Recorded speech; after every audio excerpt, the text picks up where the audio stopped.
So I've talked about how I'm fascinated by scams, and there's one going on right now as we close in on April 15th, which is tax day, the last day to file taxes, unless you file for a 6-month extension. And there's a scam going around that IRS Commissioner John Koskinen has actually addressed, which is that people are calling individual taxpayers and pretending to be from the IRS, trying to get information about individuals. Could be for identity theft, it could be to elicit payments, etc. And the calls usually say, you need to immediately give us your personal info or make a payment over the phone. My mom got one of these calls, and I've mentioned, Lewis, that my brother, former TV director Natan, is currently studying in Israel, and he actually had not yet filed his taxes. And my mom got this call, and she said, oh man, this must be a real thing. And she called back, and she almost gave away a ton of information until she said, hold on, let me check with my accountant. And her accountant said, no, the IRS will not call you. Mm-hmm. Yeah, this is an interesting one. And I guess it's kind of clever. I've never heard of this before.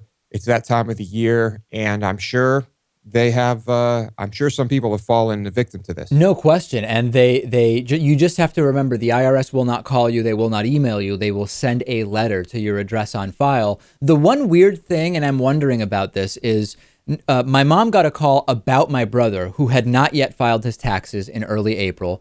My girlfriend got 2 of these calls, and she also had not filed her taxes. So very anecdotally, the people I know who got the calls actually hadn't filed their taxes. And it makes me wonder whether it's a mere coincidence or if the scammers actually have a way of figuring out who hasn't yet filed and are focusing on those individuals.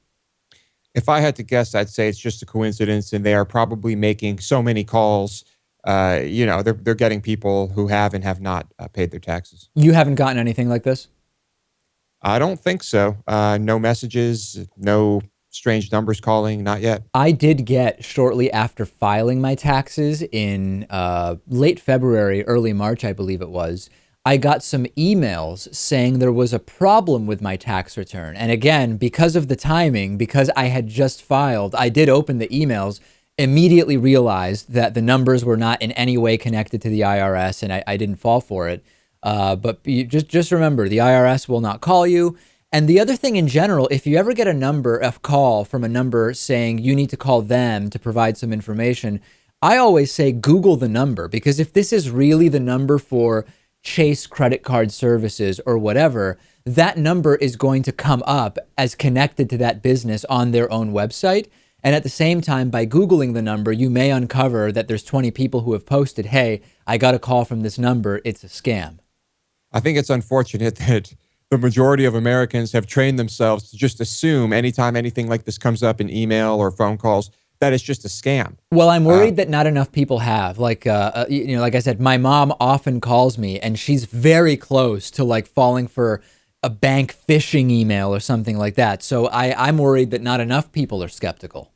Well, perhaps it's also a generational thing. Yeah. We grew up in the era of email and the internet, and so I don't know. That could be it. If you've received any interesting scam calls, let me know. Always love hearing about scams. Barry Schwartz will join me next and talk about the dilemma of choice. Very interesting topic.